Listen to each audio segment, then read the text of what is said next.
So, hi everyone, welcome back to another video, and in this one we're going to do another brake building talk through. Now, I like doing these videos because this is really going to help you when it comes to those real frames and putting bigger brakes together. Now, also if you're watching this and you think, well, I can't pot all those balls, I can't make those big brakes, there's no point in me watching this video.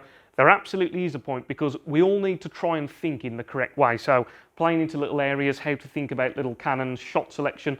So I'm going to try and talk through this brake, explain to you exactly what I'm thinking and the thought pattern, and I think no matter what level you are, you'll be able to pick up some tips from this video. Now, as always, remember to give the video a like. If you're new to the channel and you haven't subscribed, please consider subscribing. That really helps me to keep all this content coming. So let's get into this video and have a look at this brake.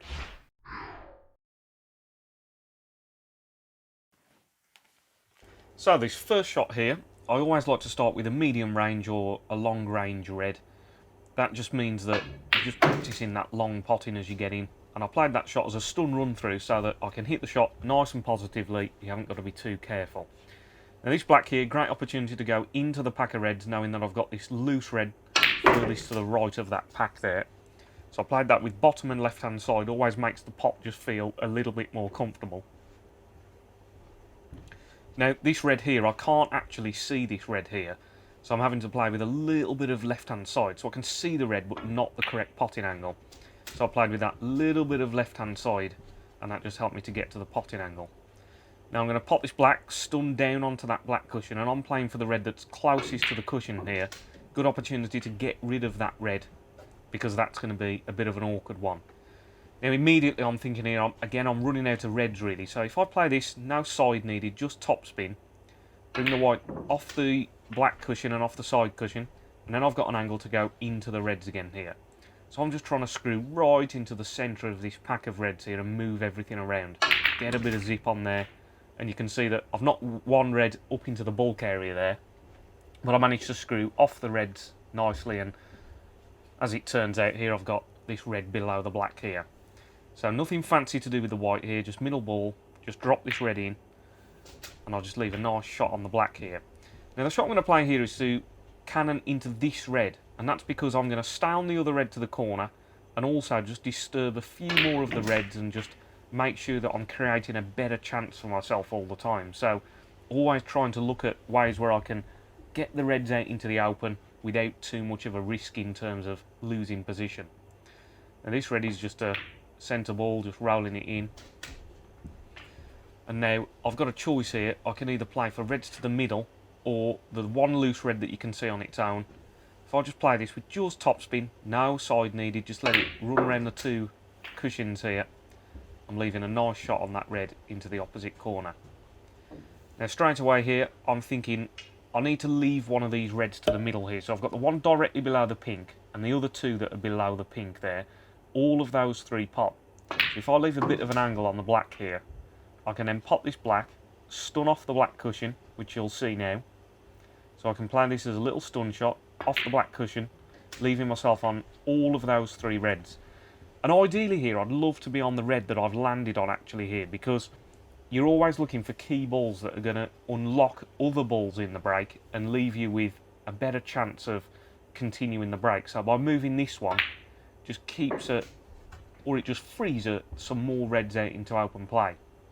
Now I was just debating here whether to play a cannon, should I, move one of the reds here, and I actually decide now it's safer to just play for the loose one below the pink.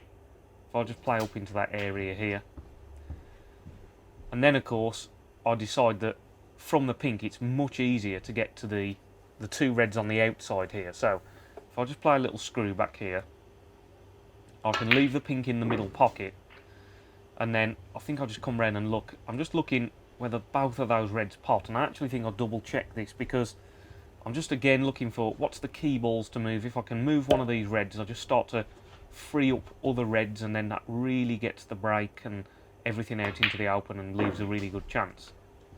So I've left this outside red, nice position here, still happy with the brake so far. Now this one I'm playing this red to stun off the cushion with a little bit of right hand side to flick the white out into open play.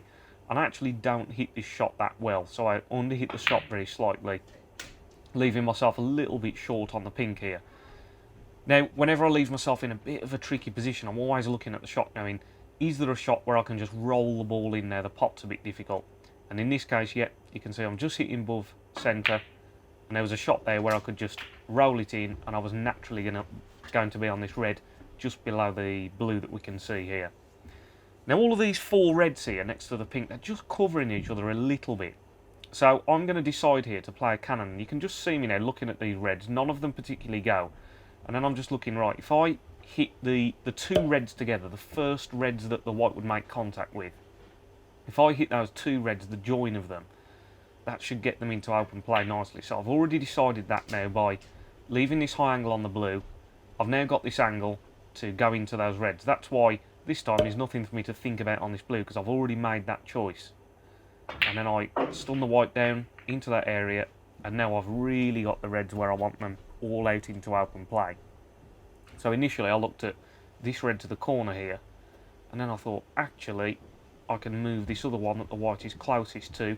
It's a bit of an easier angle to just play a little screw shot. And you see me get down and then get back up. That's because I just felt like I got down initially to the wrong line very slightly. So I got back up, made sure that I was happy with the line, and then got back down. Made sure I was happy with everything, and then played the shot.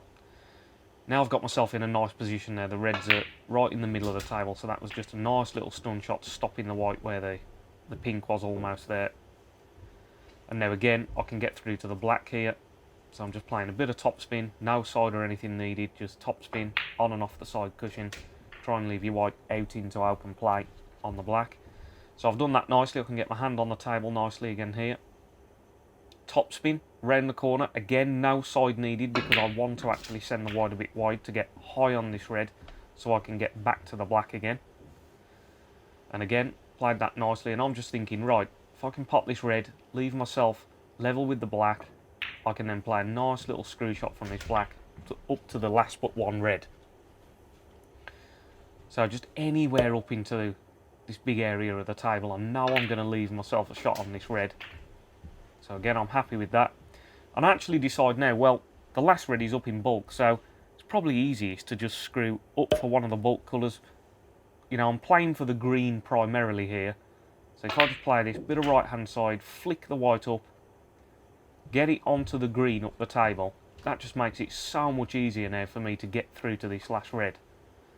So now I can just hit a bit of a stun run through, nice confident shot, leaving myself a little angle on this last red. And again on this shot here, no side needed really here, because if I was to play side, I risk the white going into the yellow. So just a bit of a top spin shot, bit of power to punch it round the corner.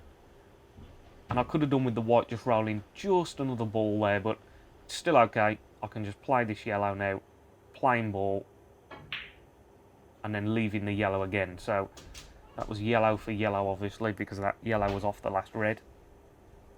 So now this shot, these always feel to me, they're all about cueing. I just think, right, as long as I can cue this nice and smoothly, I'm playing a screw back shot, try and keep nice and still, and I should leave a shot on that green.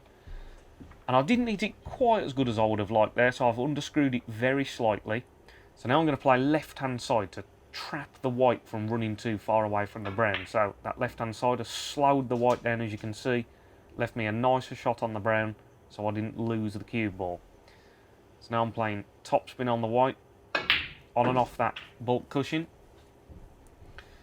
Back down for the blue, and now I'm playing the standard shot that you see the professionals play all the time here, where they're trying to stun on and off the cushion with a bit of left-hand side to straighten the white up. So I've stunned past nicely and left it a little bit short, unfortunately.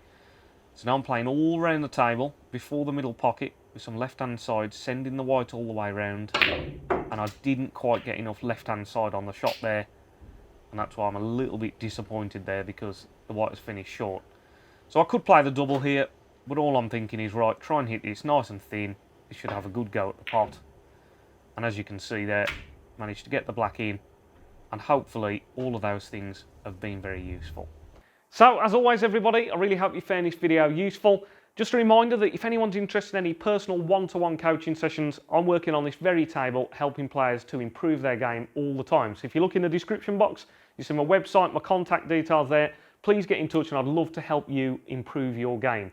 So as always, remember to give this video a like if you enjoyed it, Subscribe to the channel if you're new, if you haven't already subscribed. That just really helps me to keep these videos coming regularly. And as always, I'll catch you in the next one. Cheers.